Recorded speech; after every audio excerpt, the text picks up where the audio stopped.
I stared with confusion at my phone. The rest of the gang were all in on this Monopoly game. I swear to God, if you get free parking, I will literally kill your stupid face, said Evelyn. Ravi rolled the dice in his hands. Come on, sweet baby Jesus. I just need a 4. He dropped them onto the board. Fuck, he said, probably biffing it like always. I tried to make sense of it. Just a word on my screen. Black text on an all-white background, a rather classical-looking font. Hide. I tapped rather impatiently on the expensive black rectangle. The text wouldn't disappear. AJ, Evelyn called, like a teacher busting a student. You're fucking addicted. Play board games like a normal human adult. Yeah, sorry. A few more desperate finger pecks at the screen, then I turned to holding the power button down for an extended period. With my free hand, I grabbed the dice, rolled a 3, landed on B&O Railroad. After 2 seconds of thought, nah, fuck railroads, I said. Of course, we weren't animals. If someone didn't want to buy a property, that was fine. No auctions or any of that nonsense. House rules. Back to the phone as Hero, on my left, took the cubes and prepared to drag his sorry little shoe across go to collect his $200. A minute with the power button didn't do anything. We were entering factory reset territory. I contemplated borrowing Ravi's laptop to Google whatever the fuck this might have been. I felt the apartment rumble, albeit just for a split second, as if we were on the edge of an earthquake. I tensed briefly. The background noise from the TV, no one wants this auto-playing on Netflix, disappeared, following the faint sound of the flicker of static.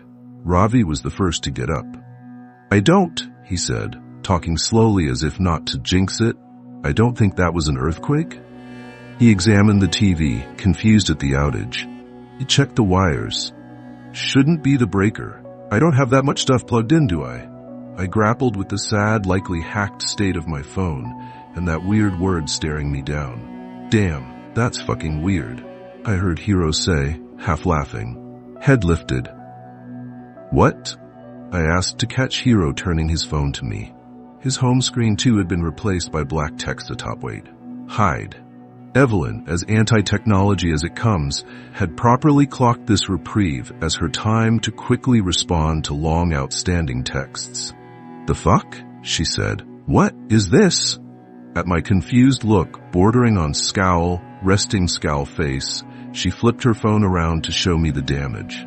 It was the same on hers. I grew a bit nervous. Ravi, where's your phone? I asked him. I'm sure it's somewhere, he said, still tinkering with the TV. Likely not due to any of his troubleshooting, it flashed back to life, red power light at the base, blinking steadily. A simple message now appeared on the big screen. Hide? Ravi asked, grabbing the remote and pressing buttons to switch back to Netflix. But nothing was registering. Dude, I said. He turned around. I showed him my phone. Hero and Evelyn showed theirs. That's, he looked back at the TV, then at us again. Wait, how is that possible? Is that like an Amber Alert? Hero asked. I mean, I guess, but that's a push notification. This is like completely overtaking the screen. Ravi's brows furrowed. On different hardware, too. A hack? I asked. He shrugged. That's kind of a weird hack, no? Government experiment? Hero again. A thought came over me. Whatever it is, it's at least hit this block, I said. I looked down at the city streets. Most of the people below caught in a similar holding pattern of standing frozen, heads fixed to their devices. I guess we don't have anything to call the cops with? Hero, I'm sure they're aware. Me? Maybe wait it out until they fix it? Ravi, I nodded. And yet I could tell Evelyn was a bit perturbed, forcing magnetic thoughts to imbue her silence with weight. Thoughts? I asked her. I mean, should we do it? She asked. Do what? Ravi. Hide. Her again. Hide where? Ravi again. I don't know, she said. I mean, we're already in my apartment. I'm sure that's good enough, right? He said. A pause. Let's not lose our heads, Ravi continued. This is nuts, but it's not like literally hide, right? Hero clicked his fingers. What if it's viral marketing, like for a movie? Hero, with the necessary but unintentional levity. Hacking our phones so we can't use them? I don't know if that's in Lionsgate's purview, man, I said then, head turned to Evelyn. But Hyde? The flicker in her eyes more than meant that she'd sided with the light bulb in her head. She returned to the inside and got to exploring Ravi's apartment carefully. What are you doing? Ravi asked, trailing. Hiro and I followed. I don't care if I look stupid. It could be a warning. Maybe something is happening, she said. We're in a box, basically, said Ravi. We're fine, Eve. But the fucking thing, she motioned to the TV, then to her own phone, says Hyde. Maybe it's that literal. She continued scouting, finally settling on the sliding closet in Ravi's room, the best she could come up with in his 600 square foot quarters. I'll do here unless you think there's better. Evelyn, Ravi stressed. She shuffled in, past hung garments, scooching to the end to make space. I'm gonna close the door soon, and if you're all really my friends, you'll join me. Awkward silence until Hiro chimed first. I mean, guess it's good to be safe, right? He went for it, second-guessed for a second, then committed to entering. You guys get the luxury of laughing at me forever if I'm dumb. Win-win, she called while Hiro wedged in beside her. A compelling argument, certainly. Begrudgingly I followed, tucking in next under Ravi's dress clothes. There was still room for him inside his own closet. Fucking hell, he caved, joining last, sliding the door closed to introduce darkness. I went back to my phone. Still that classical font. Still that mandate. How long do we have to stay in here? Ravi asked. 5 minutes, she said. Yeesh, he tagged. And then we sat in stillness for a while. Distant ticks of the clock in the living room, bringing down the blood pressure a tad. It all felt silly, kind of fun. Remember when we went camping at Sunlight Groves? Hiro asked. Glamping, Ravi clarified. Ev thought she saw a bear. Hiro laughed. A bear and its cub. It was dark, it fucking looked like bears, she said, half laughing herself. I heard noises too. Bears at Sunlight Groves? He said again. Saddest patch of trees in America. Guys, shut up. We're here, so let's commit to the bit. Before the conjuring doll gets us, said Ravi, surprisingly not bitterly. We kept our traps zipped for another minute, eyes at my phone again. Hyde. Nonsensical. All of it really, but in a way that was starting to sit more and more uncomfortably for me. What do you think it is? Hiro whispered. I shook my head. Evelyn with the light shrug. Ravi with a deep inhale before speaking. I mean, obviously sophisticated, he said, voice low. Like it's obviously something. I waved my phone. My bank is on this, and it's bricked now basically. I'm fucked. They'll figure something out, said Ravi. Powerful knocks at his apartment door all of a sudden. Thundering. Hey, a voice called, muffled through the walls. Ravi, you there? Evelyn braced. Who is that? A skinwalker, obviously, replied Ravi. Kidding, my neighbor Monica. Evelyn reached across me and Hiro to tug at Ravi's sleeve. Are you positive? Yes, and I should probably get it. You said 5 minutes, she said. Yeah, but I'm being a pretty trash neighbor right now, he replied. The knocking persisted. So did the words. I have this weird thing on my phone. Brad has it too. It says Hyde, TV same thing, computer same thing. I don't know how to reach anyone or what to do. The neighbor trailed on. Ravi blew air out of his nose. All right, this is stupid. No, said Evelyn, but then all of a sudden, he stopped. We all stopped. I felt something. Something very, very real. No knocking anymore. Or at least, I couldn't hear anything. Not the tick of the clock, nor the soft rustle of us against clothing. It was like the world was holding its breath, like there was a presence, right outside the closet. Then, the sting of static in my ear before it passed. Whatever it was, the feeling dissipated, the sound returned, and I sneaked a glance at my phone. The word Hyde was gone, and replacing it was my home screen. The silence between the four of us was uncomfortable. Did you feel that? Evelyn finally whispered. No one said anything. Ravi outstretched his arm yet again to slide the door open, but his hands were shaking. You can do it, I whispered. I think we're good. He steeled himself, looking very much like he was crossing some sort of internal threshold. He pulled the door aside, revealing his room exactly as we'd left it. We took it in. I'm gonna answer Monica, he said, with not a whole lot of vigor to his voice, getting up and creeping out of the room. The rest of us followed, stopping in the living room while he continued to the door. I went to Twitter, searched hide, and sorted by new. Evelyn, meanwhile, grabbed the remote from the stand and turned the TV, now hideless, on and maneuvered through the Roku channels. What are you looking for? Hiro asked. Just like a live channel, I guess, she replied. The news? My scrolling wasn't yielding anything of help or insight, though it was clear, via the confused posts from seemingly around the whole world, that the scope of whatever happened was global. My focus shifted to Ravi, who was standing on the welcome mat, eye pressed against the door's peephole. He hadn't moved in quite some time. Everything all right, man? I asked. He didn't reply, just stood there, frozen. I approached slowly. She's... I heard him croak. I reached him, patting him on the shoulders and urging him to detach from the door viewer. He finally did, leaning against the wall at first before slowly sliding to a seat on the floor. I peered into the hallway through the hole. Outside, his neighbor, the one knocking, looked like she'd been skewered. Decimated. An explosion of blood in the hallway. What? I felt a buzz on my phone. I pulled it out. Again, before I could even process, I heard Ravi and Evelyn react. There's another one. It says again now. I turned to see the foreboding word on the TV. Fuck. So we should hide again, Hiro called. Much like Ravi, I was shell-shocked. AJ, what do you think we should do? He repeated. Evelyn, I said, trying to force the words out of my mouth. You had good instincts the first time. What do you think? How much time do you think we have? She asked. How much time passed between when I first saw the word hide and when we felt that presence in the closet? It might have been 10 minutes, I heard Ravi mutter, almost lifeless. I don't. Then Evelyn interrupted herself.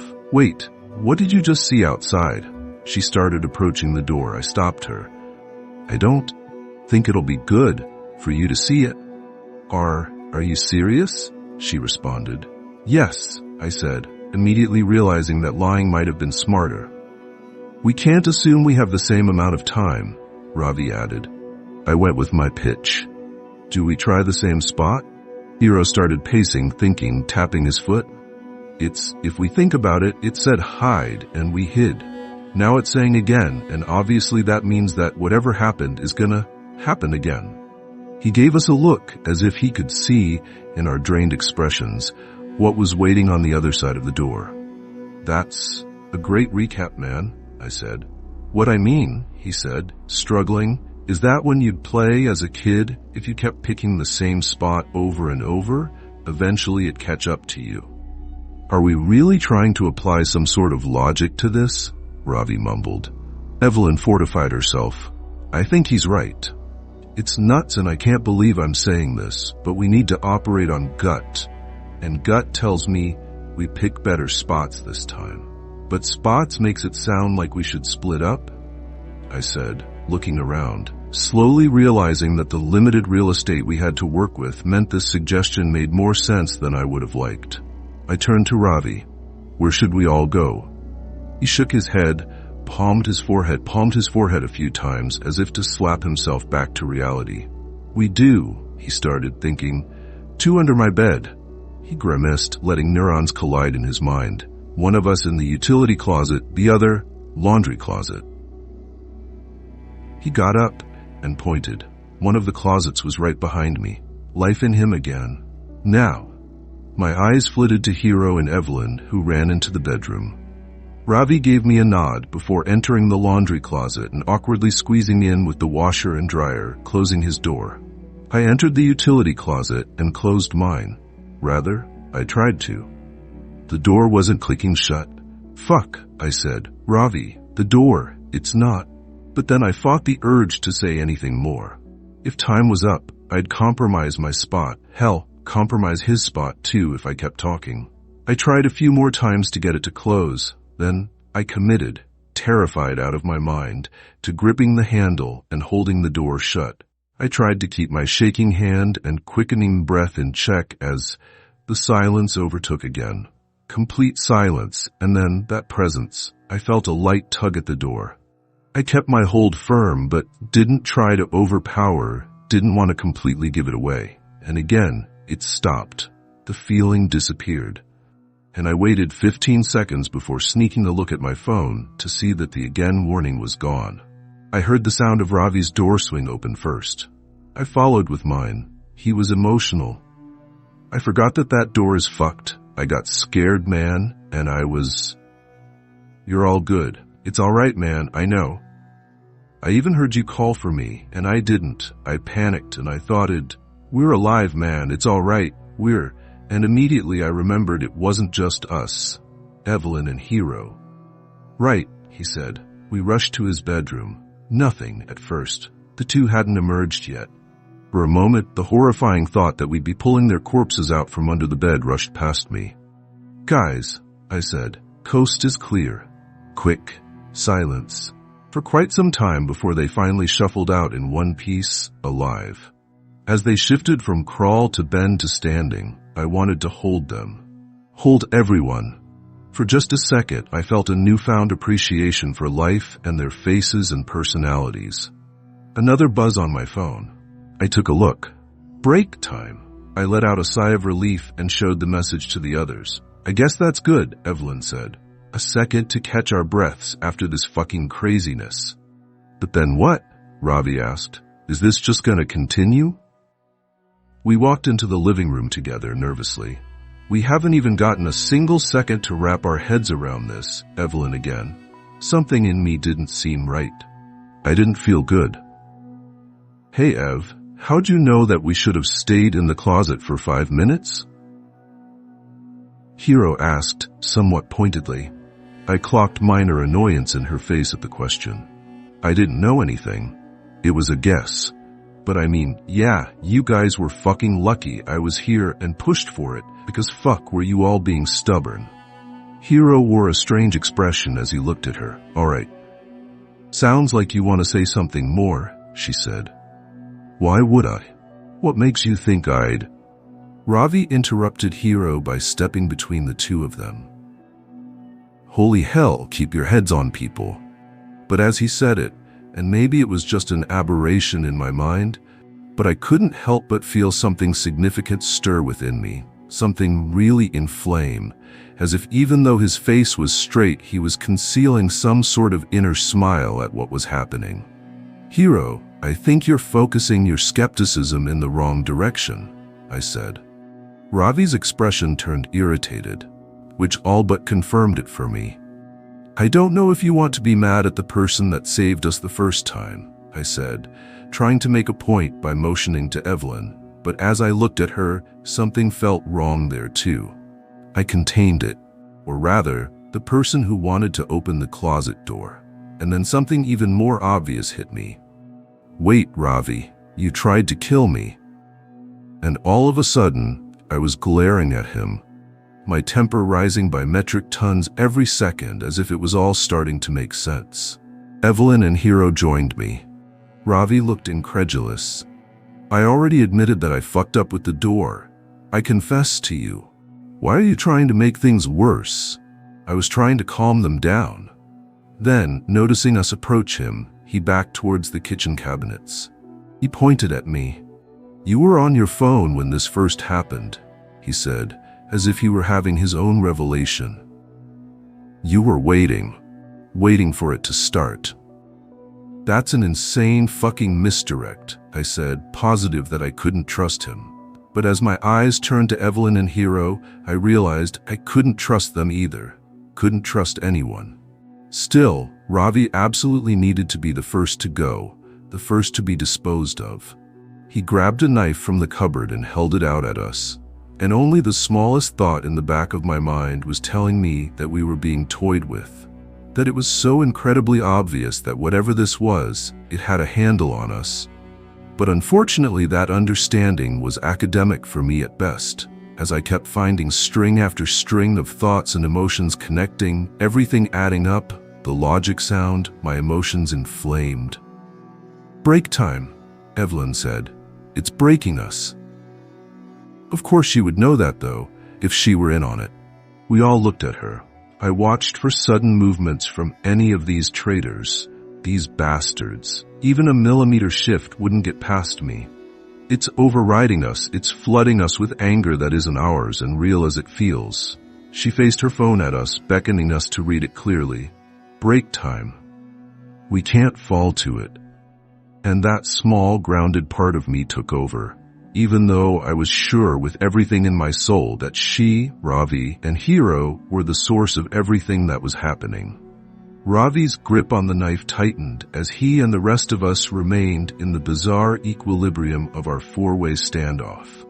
"It's all of you," I thought to myself, before I felt a lightness overtake me. Like an insatiable hunger fading, or extreme fear dissipating when you realize that noise in the other room wasn't a person, but rather something knocking over, my feelings of unrest and paranoia were gone. My phone screen once again returned to its default background. It was hard to describe how I felt now. Lucidity. Shame. I looked at Ravi sadly. His head hung low as he put the knife back in its place. Hero turned to Evelyn first. "I'm sorry," he said. Then to Ravi. "Sorry. Sorry guys, Ravi. I'm sorry." "Me? You're welcome, assholes." "Evelyn, we deserved that." "That was fucking insane," Ravi said. "Like a fucked up roller coaster ride," said Evelyn. That wasn't totally me," Hero said. "Like something was in me, and it was..." "It's okay, man."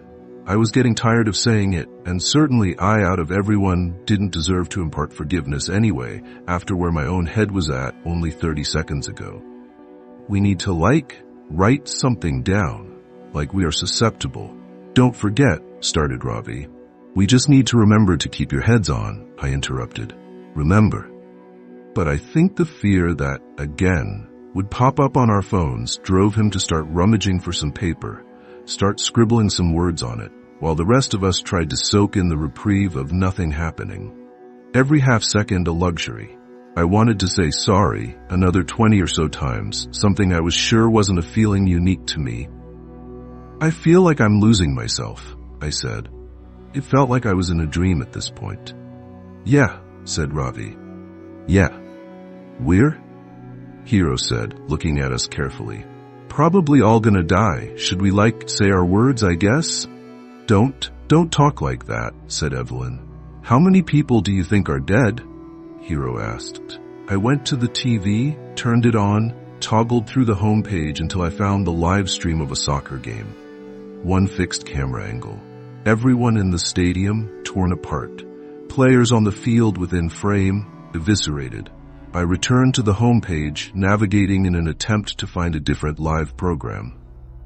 I clicked on what appeared to be a news channel I hadn't heard of before. The sight of an empty desk appeared. Wires leading under the desk made me think that perhaps the anchor was hiding under it.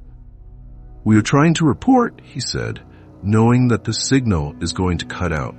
"I've survived so far, survived whatever exactly this might be, but the carnage from footage I've seen is extensive. I strongly recommend..." The broadcast was interrupted by the new word, "Seek."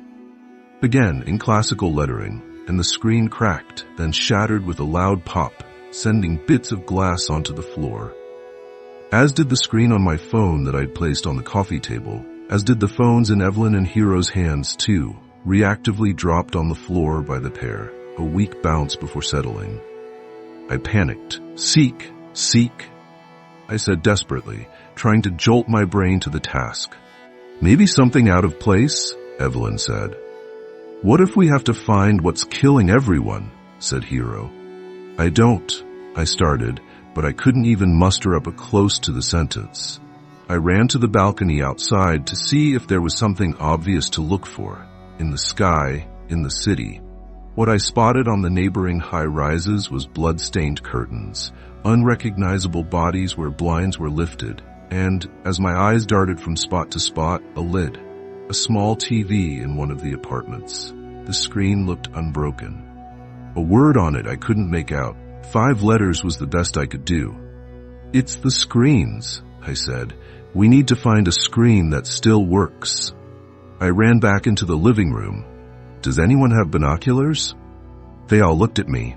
"Why the fuck would anyone have binoculars?" Ravi asked. There's a screen, I think, in one of the other apartment buildings. It's working. There's a word, but I can't see it. We need to find another one. I don't know." I ran into Ravi's office. Computer screen broken. Fuck. Grabbed his laptop, shattered. Nope. I nervously tapped my chest with the fingertips of both of my hands while the rest desperately searched for something viable too. Did I have to run to the other apartment? Would there even be enough time? How would I even get in? And then, like a bolt of the blue, it hit me. "Ravi, where's your phone?" His voice was a little confused. "I don't know, man. I lose it all the time." "Find it." "You really think that's it?" "We're looking for a functioning screen. It's the only one we haven't ruled out yet." I turned to Hero next. "Check out the other apartments on this floor. See if any of the doors are unlocked. If they are, go inside. Check everything. Phones, laptops, TVs, doesn't matter. See if there's a message intact on any of them." "On it," he said, rushing to the door, opening it, freaking out at the body in front of it, nearly tripping, then composing himself and rushing into the hallway as the door closed behind him. We tore apart Ravi's apartment next. "Couch cushions." "Where do you usually lose it?" I asked. My head peeked under the bed, peeked into counters alongside Evelyn desperately. "I don't, man," he answered. "It's stupid, but sometimes I literally just chuck it across the room." Helpful, supremely helpful. In the bathroom, I looked in the medicine cabinet. Then, back into his room, to his closet, checking the pockets of all of his pants. I started to feel the inevitable looming.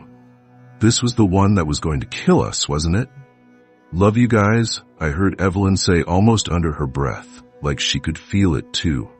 No tangible ticker counting down, but a feeling in my chest. A train closing in, with us tied to the tracks. Ravi running to the TV stand, looking behind, then under books, under shelves. And I was back in the living room again. Sure there was nothing left, my eyes lowering to the painful game we'd started our deadly evening with. Monopoly. Specifically, to the messy pile of 50s, 20s and 10s on Ravi's side of the board. I knew his etiquette for swapping some of them out for hundreds was quite poor. The cash stacked high, which made sense. He was crushing all game.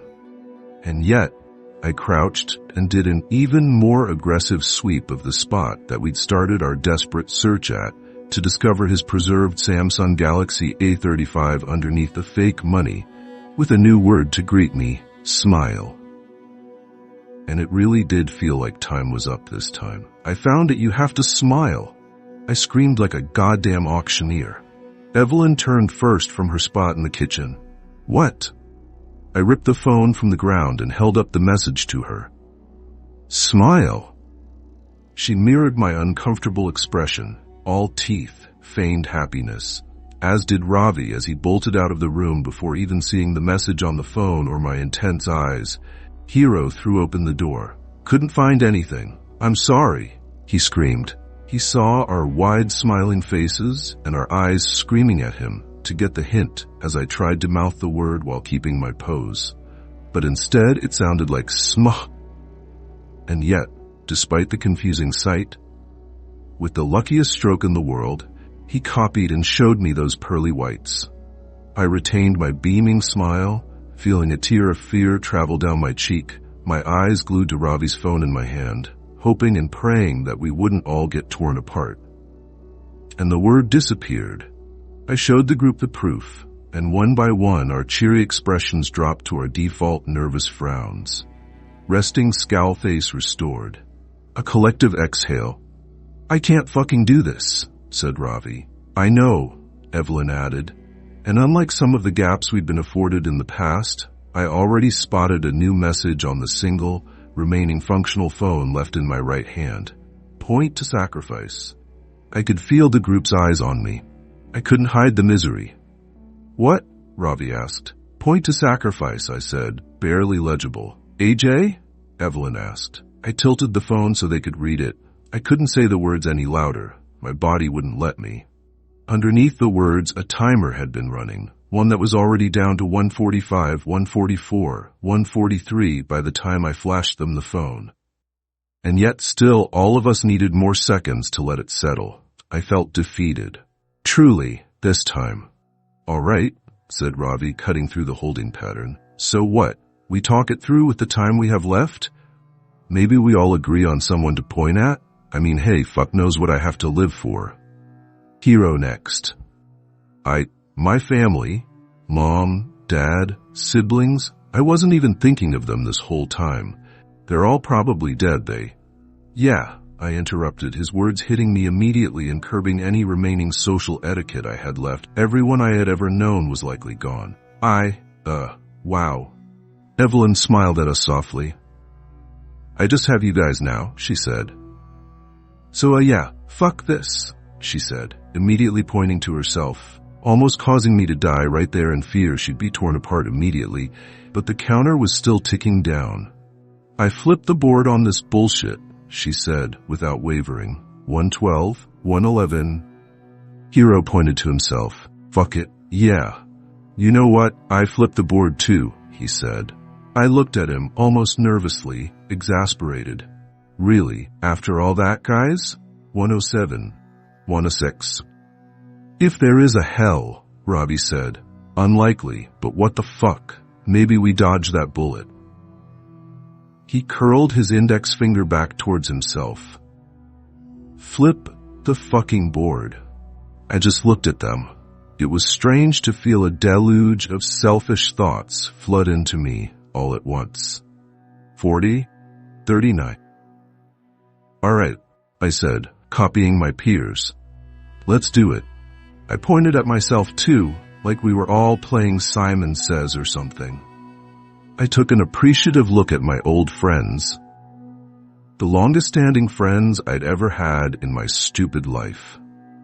And then at the Monopoly board we were playing on. It really was quite an awful game. I wasn't sure why we'd always subject ourselves to it. 27, 26. I saw the pile of money on free parking. The only way to make it fun was to play with bullshit rules, house rules. 20, 19. Wait, I said. Follow me. I sprinted to the door. I opened it, held it open for the rest. I pointed at Ravi's dead neighbor in the hallway in front of the door. Monica. We didn't know what we were dealing with until she died. Her sacrifice gave us a chance, I said, almost looking up as if I was speaking to whoever was enacting this terror on us. I was aware it was a reach. 8, 9? And we've probably lost a lot of humanity since then. Sorry, I said, pointing at her. And thanked you. And my best friends pointed too. A real morbid way to close things out with a clash of sorry and thank you escaping them as what would likely be their last words. I had really interrupted what was quite a nice moment inside for this strangeness. 2, 1, 0. House rules, I said, and then I prepared myself for it. Pain, then annihilation. But nothing came. Instead, Ravi's phone in my hand just read, "Good game," before defaulting to Ravi's homepage picture, a Borzoi. He didn't even own one, he was just obsessed with that breed of dog. We stood there for 10 minutes, it felt, before we finally ventured inside, single file, like a group of polite zombies. I was unsure what to make of what had happened, what to do, who to check on, the state of the world, what was going on around me. I sat back down at the Monopoly board. The others, in an almost Manchurian candidate sort of way, took their spots too. I think it was my turn, I said slowly. I grabbed the dice, I rolled, it was a 10. I tapped my top hat icon on each square until I landed on Shortline Railroad. Do you want to buy it?